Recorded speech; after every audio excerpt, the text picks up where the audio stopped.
I'm out here with Olympian Jereem Richards, Trinidad Tobago, the dream out here. And today we're gonna have an interview, but different. We're gonna do an ab workout, not Olympic level in between, because I heard that Jereem doing like 10,000 abs per week, allegedly, We're gonna have to come out again and do some counting. But Jereem, today we're gonna do some ab workout, get a little insight on what you've been doing this season. Looking forward to talking to you. Looking forward to do this ab workout. How hard do you think this ab's gonna be?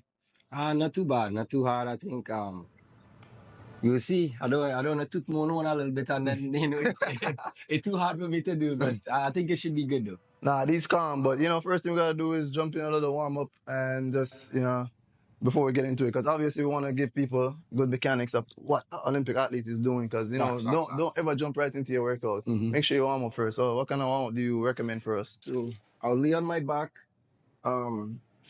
knees bent, and I want you to activate your core, but also push the muscles in your back down into the ground. Okay. So I'll do like maybe 3 sets of 10 seconds. Just hold it. Just hold. I'm shaking already, man.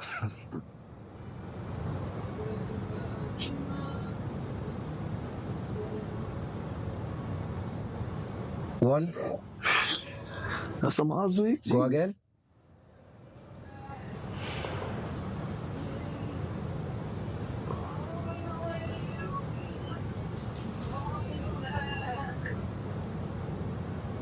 Two. One more. Go.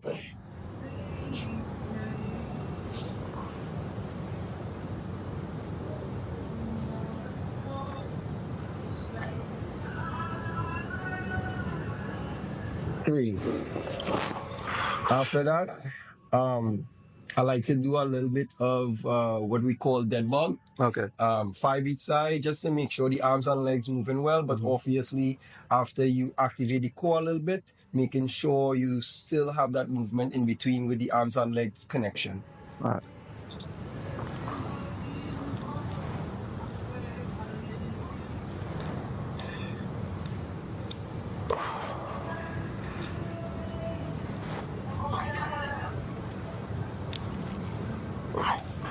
So yeah, 10, 5 each side.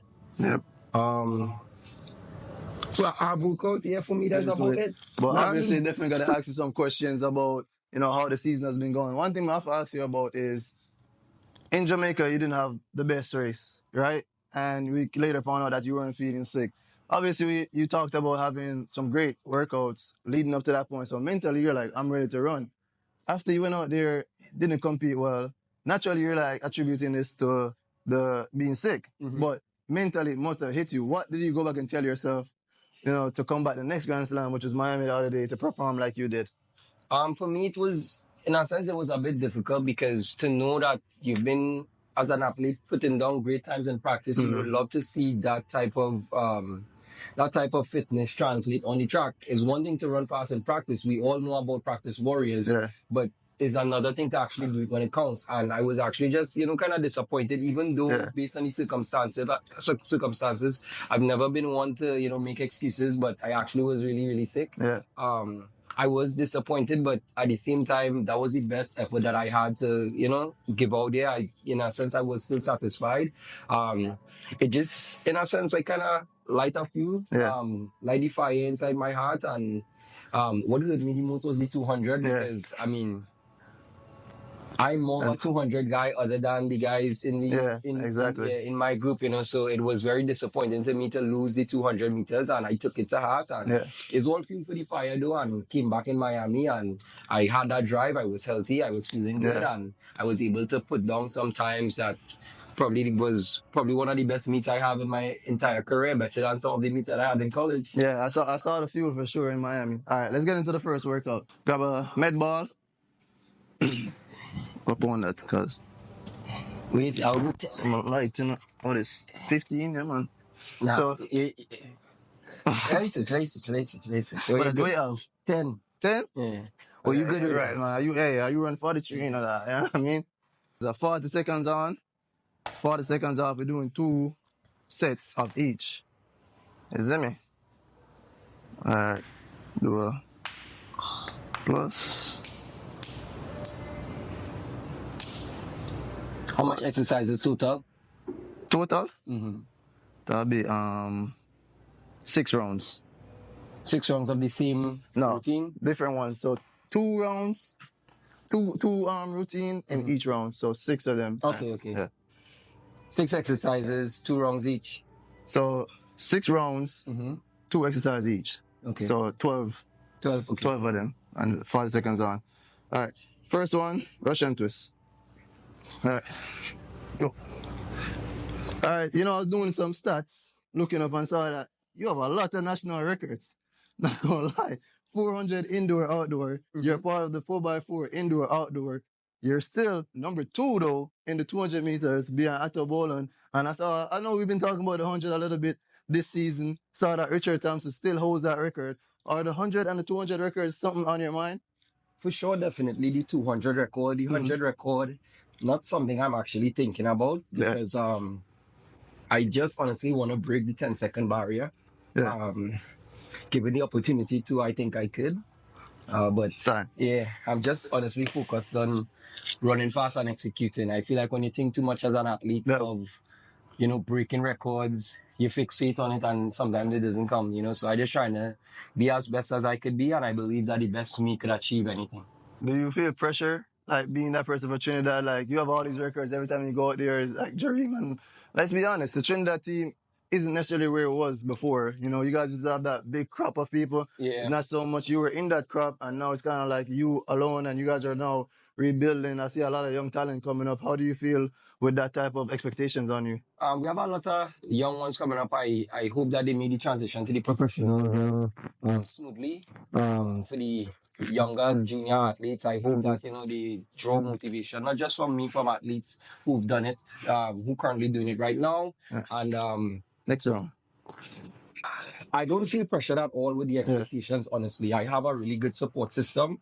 My family, my friends, and they pray a lot for me. So I only do my best as I could do, and I'm always satisfied with my performance, regardless if it's what I want or something maybe not well. Once I know I go there and I give 100%, I'm satisfied.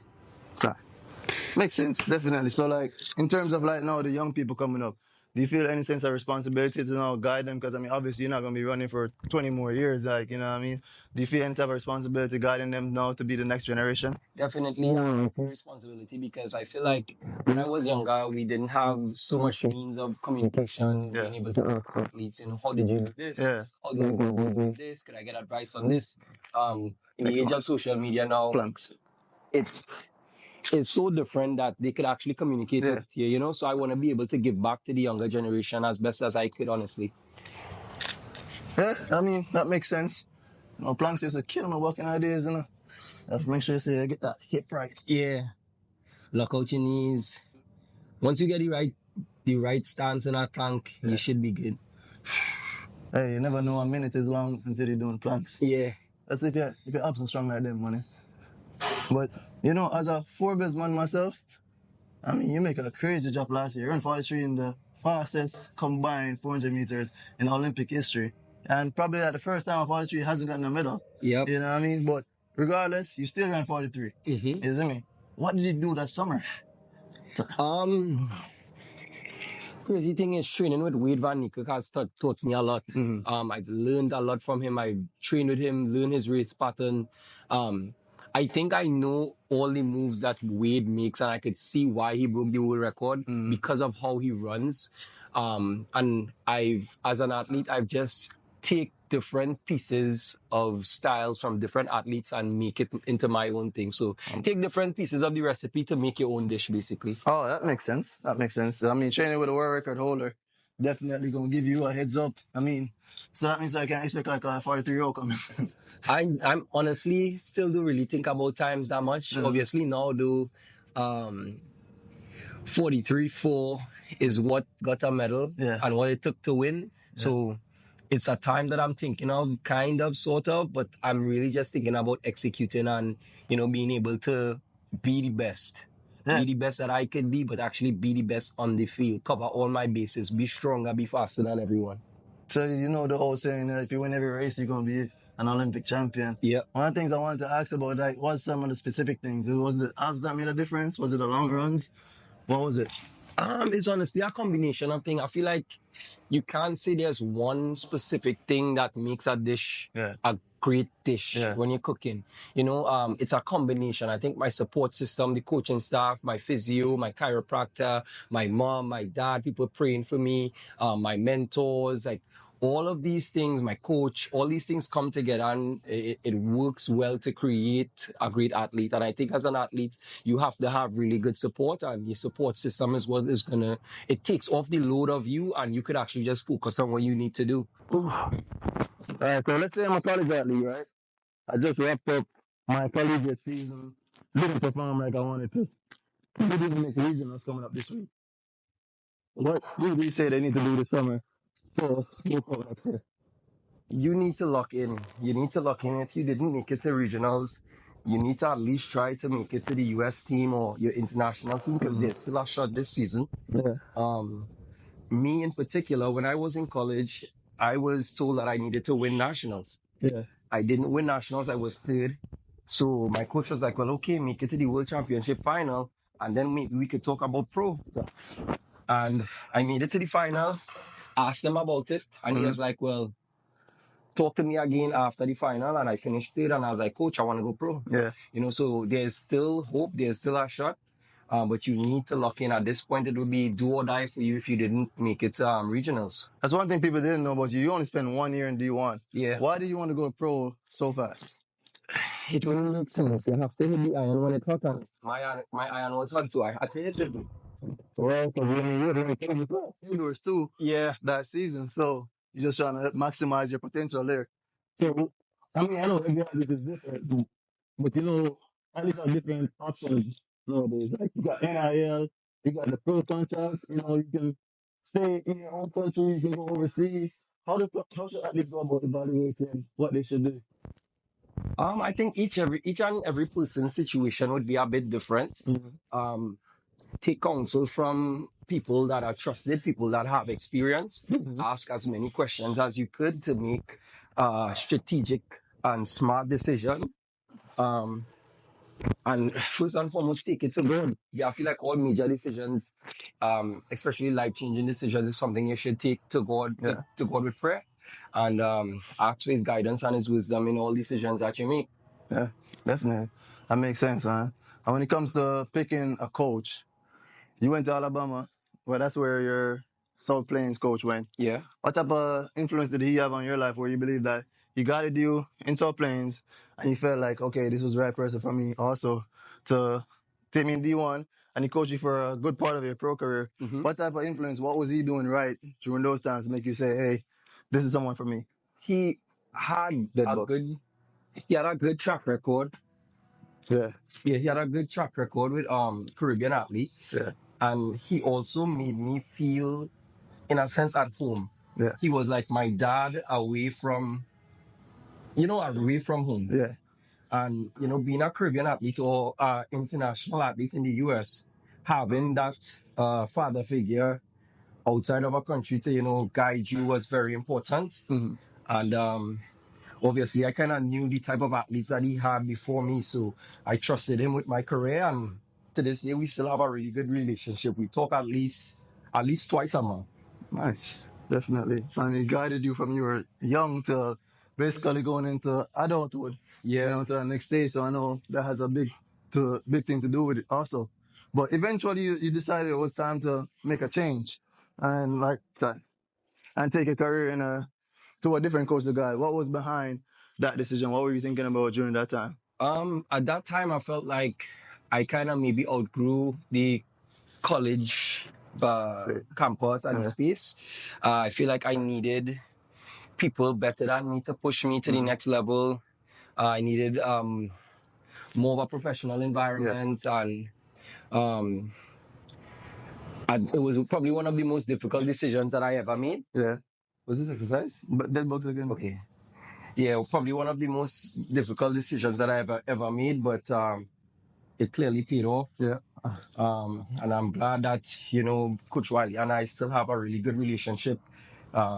Could still reach out to him for anything. And also me and Coach Roman have a good relationship too. So although it was a difficult decision to make, no bridges were burned or anything like that.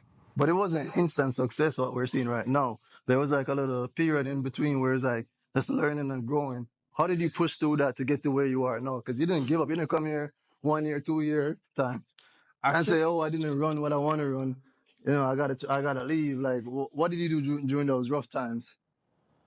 You just had it. I feel like one of the hardest things to do is to be patient with your progress as an athlete. My progress took about a year. My first year here, I didn't really get better, but I did get worse. Had a season best of 2010. Split 44-4, 44-3 that year. And then the next year, I PR'd. And I've PR'd every year that I've been in this group. I think my progression as an athlete could probably be one of the most consistent uprising progressions. I don't know if I can talk and do V-ups. That's what you do with ball? Yeah, boy. I'm going without ball. Jeez.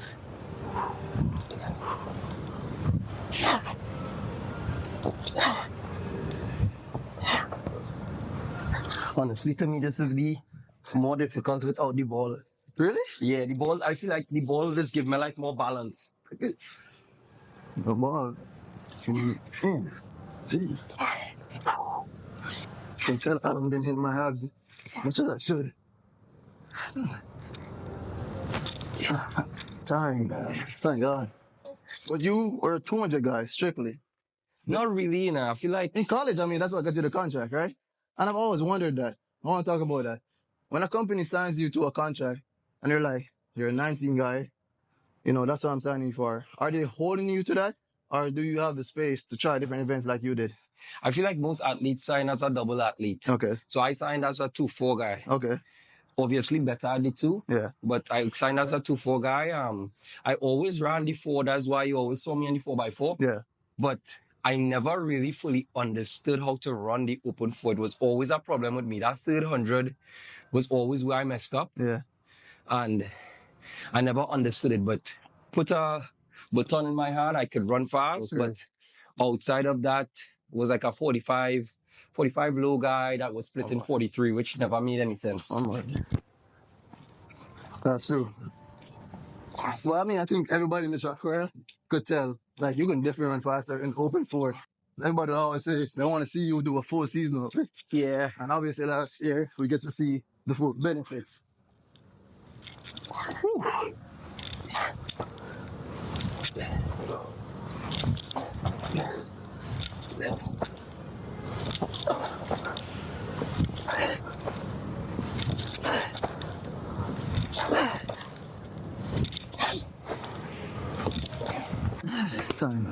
Jeez. It's a real workout. Seated in and out. Alright, I'm talking about progression and everything. 1962. 63. Barely over the legal limits. I'm not gonna lie, I saw that time. You know you run fast when people is like, it's the clock, right? That was me. When you see that time, you and Zarner look kind of like, relaxed. Like the reaction wasn't what I thought it was gonna be for a time like that. I knew it was sub 20. For sure I knew it was sub 20. Did I think it was that fast? No. I probably thought in my mind that I maybe would have been like 1990. I think it was like 80 something. Mm-hmm. But, I ain't mad at it. Hey, were you expecting your body to go that fast? Were you like thinking like you were there in practice?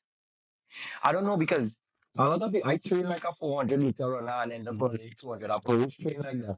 I didn't really do like, like 60s and 40s and 30s and 80s and so I don't really do like that. I do like my speed stuff will end up being maybe 180, 150, 120. Yeah, no. But I didn't know. Yeah, no, I saw that time. I was like, I know I saw you run, the times that you ran 44 low, 19.8, just a couple weeks prior. But 19.6 is a whole different level. On the bend, that's giving you that national record that you're looking to get. Putting you in some crazy company. And that'll probably be top 5 all time. So, seeing that time pull up, are you thinking that's something that you can do on the bend? Yes, I think so, because for me, it's... Oh, no, we're not doing it. Just me. See me, I sweat? Jesus. For me, it's more of a difficult race. Sorry. It's more of a difficult race on the straight. Yeah. Really? Because if it was me and some quarter milers, easy. Yeah. But with the likes of Zana, somebody who's an actual elite sprinter, it is difficult in terms of accelerating with them because they are very explosive. So it's like you don't want to misjudge the race, but if you misjudge the race too much, like you're too conservative, somebody like him gets away. I can't get back to it. Yeah. It's hard to reel him in. Likewise, same thing happened to me last year with Oblique. Yeah. You know, it was hard to reel him in because it's like, I don't know where I'm at. But on that turn is different. I can actually judge where I'm at and I can say, well, okay, I need to accelerate now. Even though they came up the turn before me, I can judge it better because I know where I'm at. All right. No, it's one more. This one I need to focus and get the full 14. Let's go.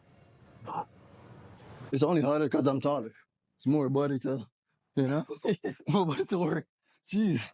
This workout is actually kind of, it's not as hard as I used to, but it definitely is a difficult workout. Yeah, it's a volume workout. It's an intermediate workout. Yeah. Nobody laughed at me either. Not yet. I just need a break.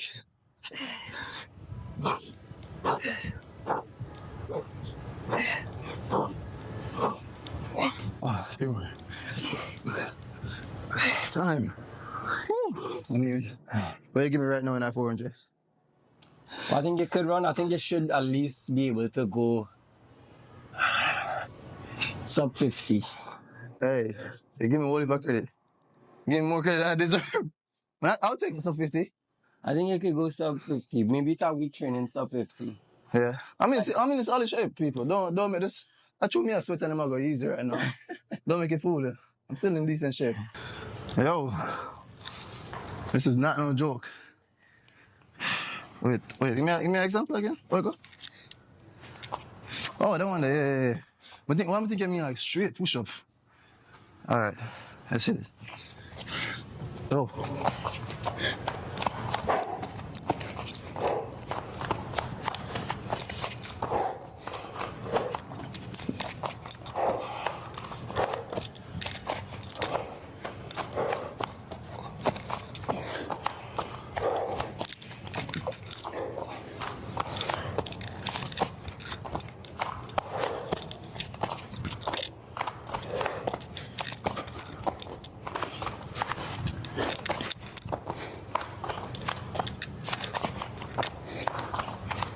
Time. Yeah, I guess that one is not talking about. Nah, that one decent. How do you feel about the criticism about Grand Slam is getting in terms of, athletes are running too much prior to the World Championship? Because in my opinion, how I feel about it is, what's the difference between going there the weekend, running a couple races, compared to training through the weekend?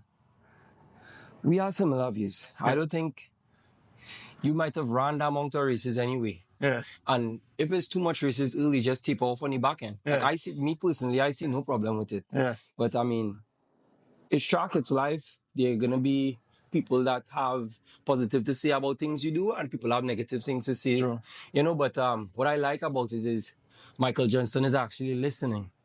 He's making adjustments where he can make adjustments, and it goes to show that he actually cares about the sport, cares about growing the sport, and cares about people's opinions to, be corrected, and not everyone to take criticism. Ego is a big problem in the sport. Exactly. But before we go on, I gotta show people something, right?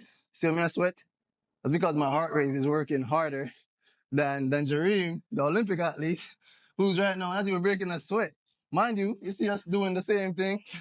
I'm definitely not in the same shape. I'm in good shape, Don't doubt me, but 43 guy here, 19.6 guy. So, all right, let's hit this next round. I'm gonna try to beat him for the rest of the time, though.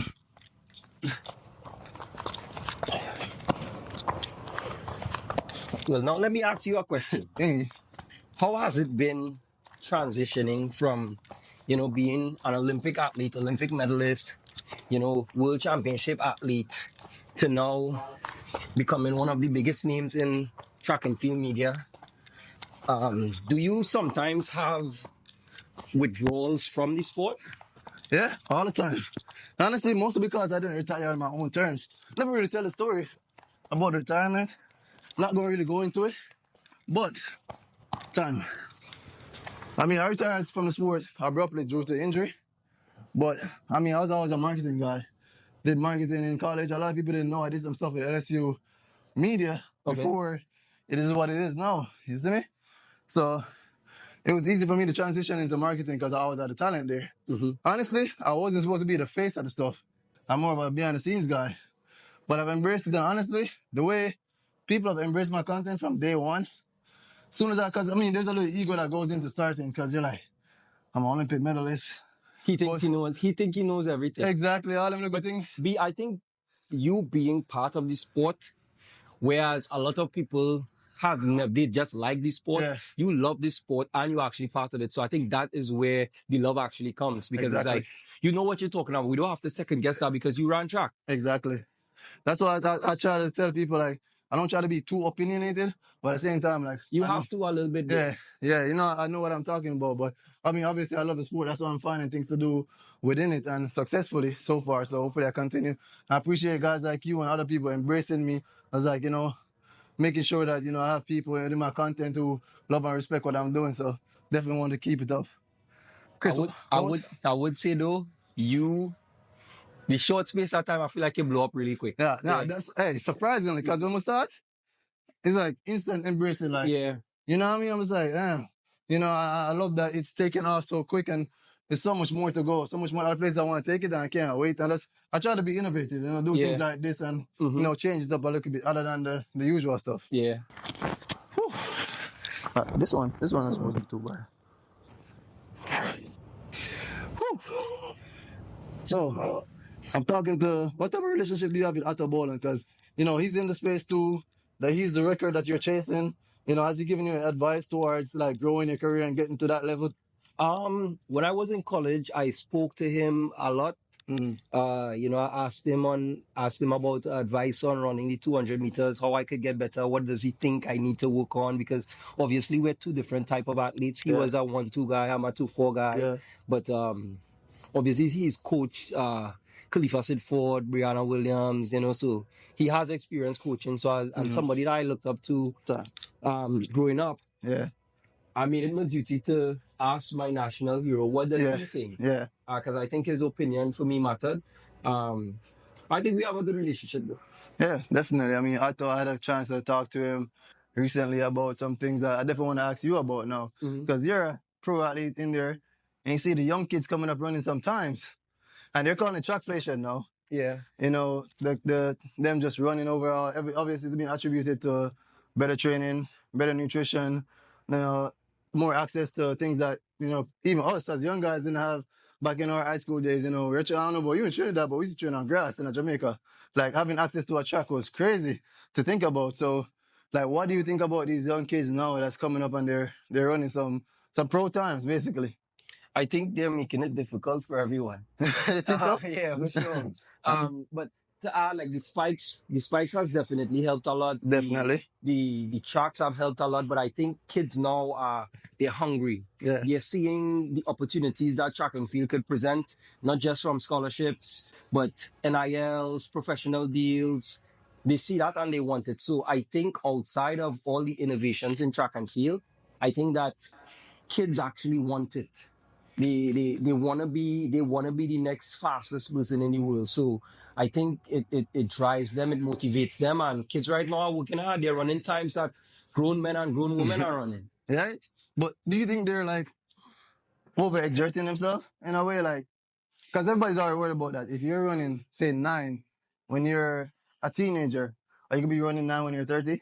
Are you gonna get burnt out or peak? How do you feel about that? My view on it is like, who's to say? Yeah. Obviously, the faster you run at a younger age, your space for progression is lessened. Unless you're going to break the world record or something. Exactly. It's like, if they ran like 10-2 and then went into college, you could say, okay, this person has so much room for growth. But running 9 in high school, your room for growth, margin for growth is so short. But I feel like you can't judge someone and don't know, because we don't know what's going to happen in the next 5-10 years. You know, so I would say that the growth, the space for progression is definitely lessened. But I mean, one of these kids, somebody had to meet. So we out here doing the workout. but what a lot of people don't know, I'm not going to lie, I've been having a better diet post track and field than I did. I think that's one of the things I slacked in when I was training. Diet wise, I'm like, I should have been locking in, should have been watching my macros, watching my diet and everything. Is that a big part of your preparation, dieting? Kind of. My wife cooks a lot of Trinidad meals for me, so that's good. But I've been blessed with really good genes from my mom and my dad. I rarely gain weight.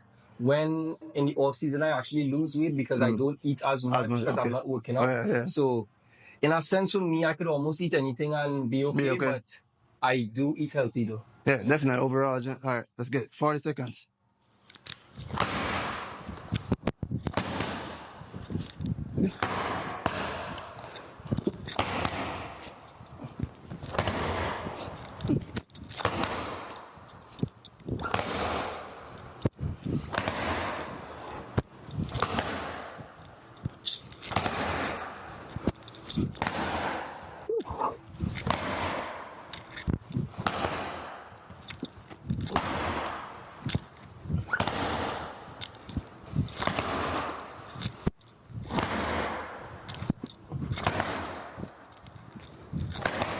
Time. Whew. Gassed. Whew. Hey. All right. Last year we talked about finances in sport. This year, it's been one of the main topics. That's what people lead with. When I was bringing it up, everybody was like, oh, pocket watching, talking about other people's money. Ray. No, it's switched. Do you think that's helped the sport overall? We know what people are making or have a better insight into what people are making. Do we have better insight? Well, we put it like this. Most track meets now are leading with how much athletes getting paid on the front end. We don't know about appearance fees. Okay. We don't know about contracts. Still don't know about that. But I always say slow progress is progress still. You know, Grand Slam main sell is how much athletes are getting paid. You know, that's where they're drawing people's eyes and people are saying 100K. Okay, I think athletes deserve that. You know, always room for more. But no, look, Diamond League raised up their money. And obviously fans are attributing that to this is possible because Grand Slam is coming out. The competition is better. So I feel like around finances, that's improved a little bit. You agree? No, I definitely agree with that. Yeah. I think the topic of finances has been something spoken about for years. Yeah. We as athletes actually deserve more. Transparency is actually needed because we need a level playing field to know what actually is happening. True. I feel like the people that actually make really good money is the people that would not want that level of transparency. But it's something needed, I think, to grow the sport. It's always a very touchy topic. I got a question for you, though, on the back end of this next set. Let's get this rep in, and I got a good question for you. I think people want to hear a lot about this question.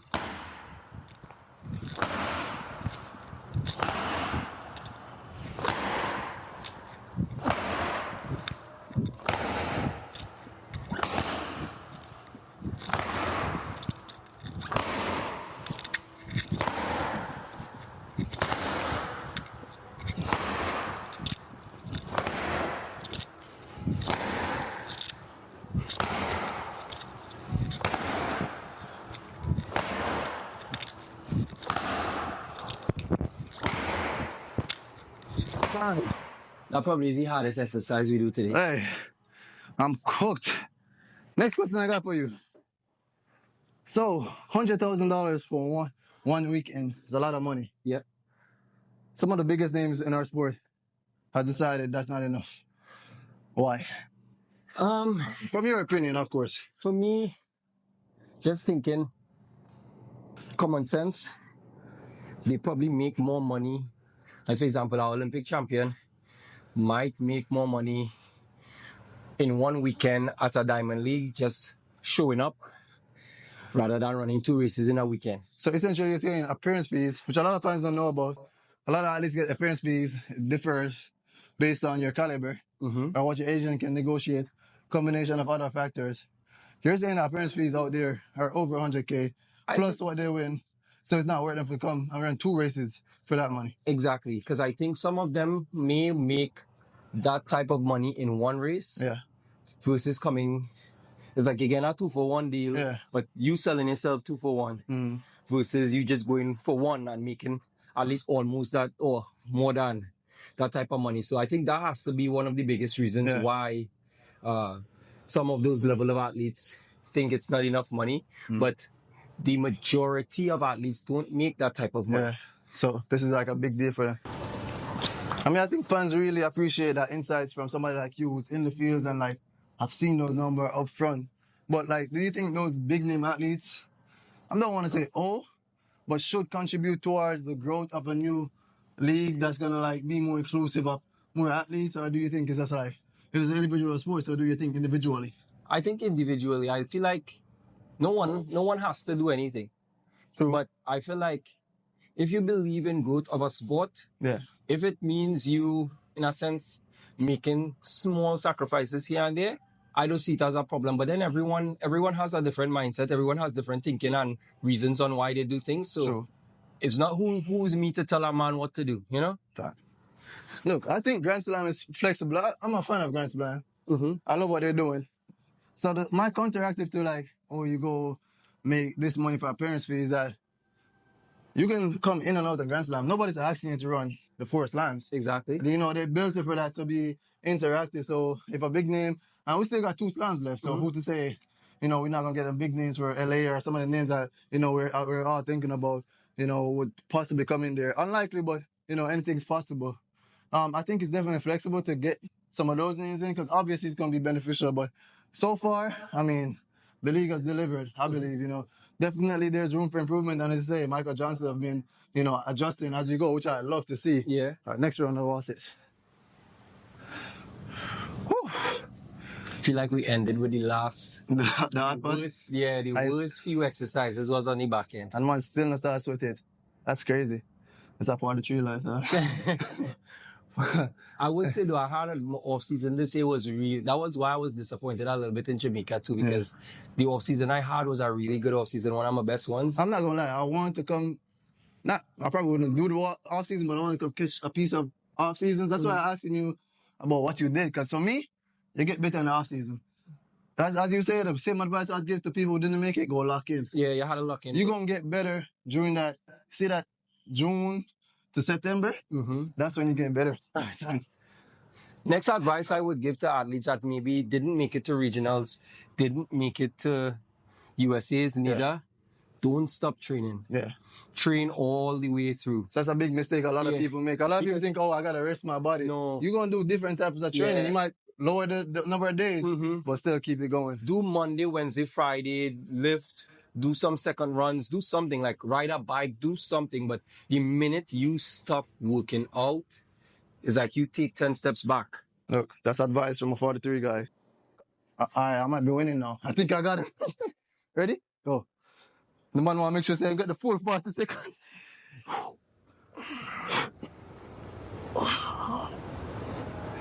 Chat, do you think I can run 19.6 and 43?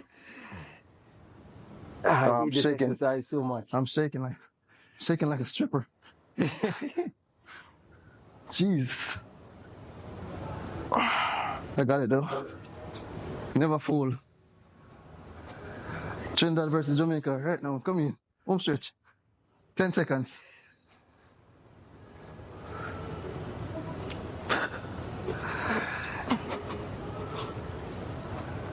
Time.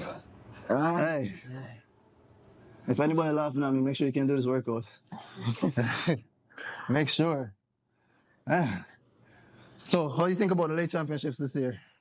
I don't know if I like it too much. I think it's a little bit late. I like the plan of having the championships at the end of the season. I do like that too. That's a beautiful plan because I feel like a lot of athletes suffer from mental fatigue after the championship and then trying to run Diamond Leagues after that because it's like the pinnacle was already on, you kind of downhill after. Yeah, because it's a peak that you go for the championships.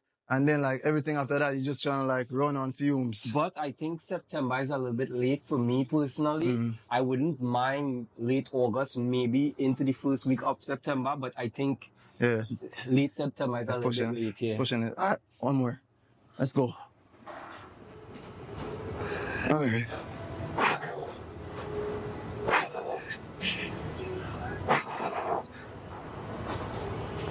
Me, I love a good workout, so I like to challenge myself. Interview and workout, put them into one.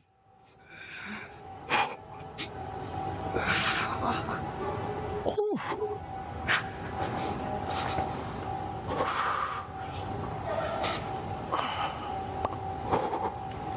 10 seconds.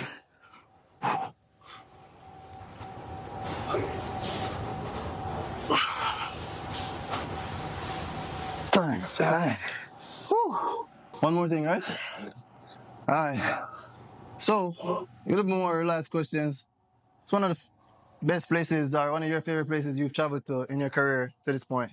I really enjoyed Commonwealth Games in Australia. Yeah. Gold Coast was really nice. The food was really good. Nando's, the KFC was good. Is Nando's really where the hype people talk about Nando's that much? Is it? I honestly really like it. I remember I went to World Indoors in 2023. Whenever it was in Glasgow, I ate Nando's every day. Every single day. And it's healthy too, so. Yeah, give me a little one of your favorite memories from Carifta. I saw you were doing your Carifta throwback series. Yeah. Definitely love that. And like that's how you started. Like when you get older like us and you start to look back at everything holistically, you're like, A had to happen for B to happen. Yes. And they all kind of come together and like now I see that you're reminiscing a little bit. Like what was one of your favorite memories from Carifta back in those days? My favorite Carifta memory was my last Carifta games. I've been to 3 total.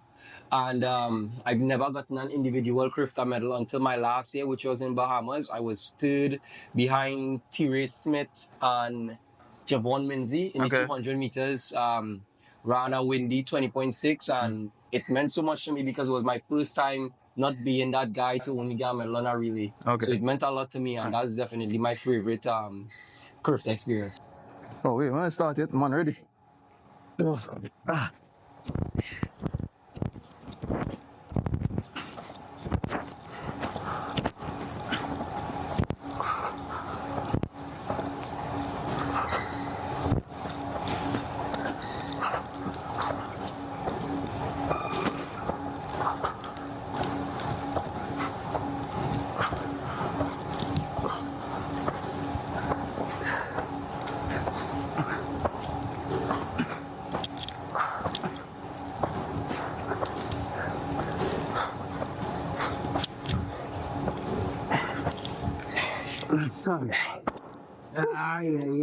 That's an easy one. All right.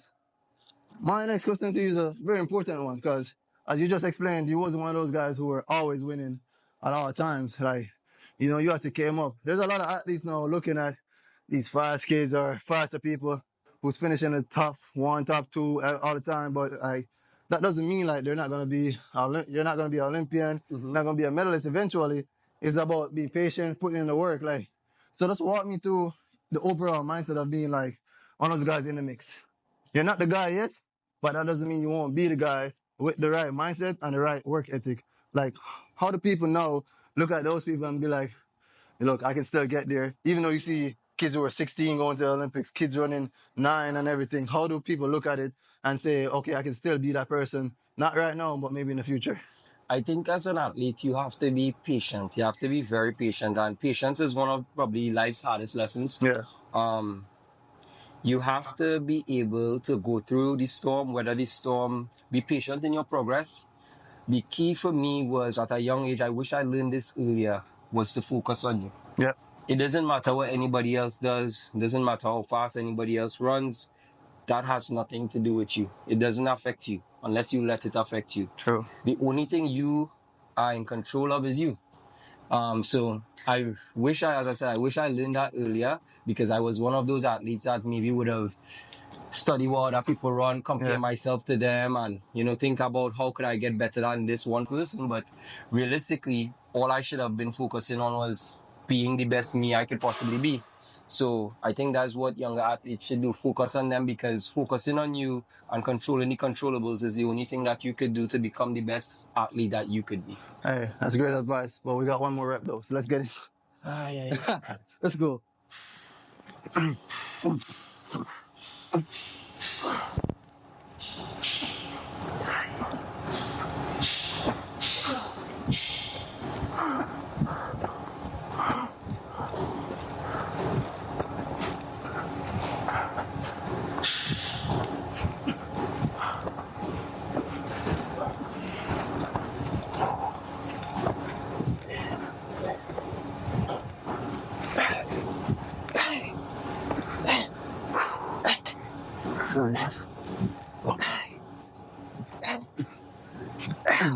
Yeah.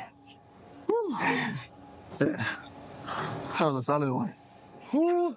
Those last 3 exercises probably was the kicker. Hey. I didn't expect this out of a workout, but managed it okay. One of these days, I gotta get into actual workout. Like, nothing too crazy, though. A little background training, light day, and a background. Some proper runs. Yeah. I mean, I got a fairly good cardio in right now. I gotta get a little bit better. I gotta train better to train with you guys. So I gotta make sure I keep in shape. And I can't be like one of those chat guys that get that beer belly after. Yeah. Gotta Hey, I the worst look that for skinny with a beer belly, and it's easy for coming and skinny. Like the first thing that's gonna happen. Yeah. Alright, what's the cool down? Can I do some stretches? Yeah, I probably might just stretch. Yeah. So as we wind down, what's some of the things that you want people to know about you? Because I know you're one of those athletes that focus on growing your brand, putting more content out there. So you definitely want to break over into that mainstream. What would you want people to know about you? Like some of your core beliefs, your core self. Like what do you want to exemplify to other people, to the kids who are looking at you coming up now?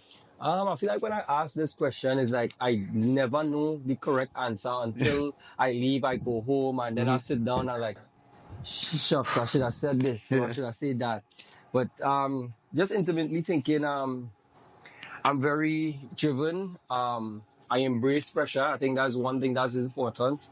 You have to be able to embrace pressure and use it to your advantage. It only makes you better. Comfort is basically makes growth stagnant when you get too comfortable in any situation. So I think pressure in situations, be it good or bad, is room for growth. I look forward to that. I strongly and have great faith in Jesus Christ.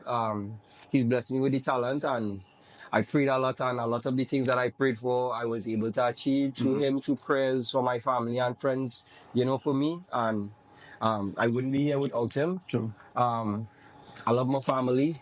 They support me through thick and thin. People that support me, I appreciate them also.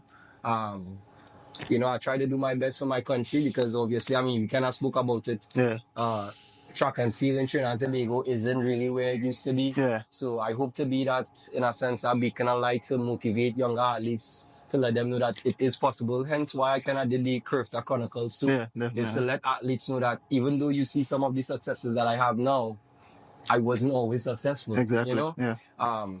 Yeah. So I want to be able to leave, in a sense, a legacy that motivates, that inspires, that draws people closer to Christ, because I think at the end of the day, I am an athlete now, but this is a short-lived thing. I'm not defined by just an athlete. I'm a husband, I'm a son, I'm a nephew, You're a father. Can't forget them one. I'm a dad. Big daddy.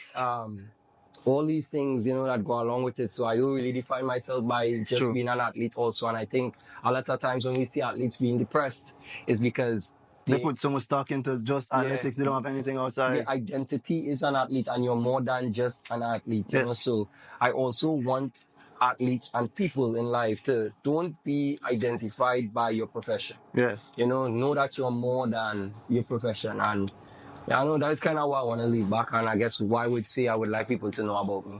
Definitely, man. And the more than an athlete, that's one that I use myself. Yeah. To say, look, that's why I could make the transition that even though I love track. There's few people that love the sport that more than me. As much as people want to argue on the internet, it's easy to sit down on your couch and beat up them keyboards. It's different to do what I've been doing. I could have easily just been sitting at home and watching it, but the love for the sport wouldn't allow me to do that.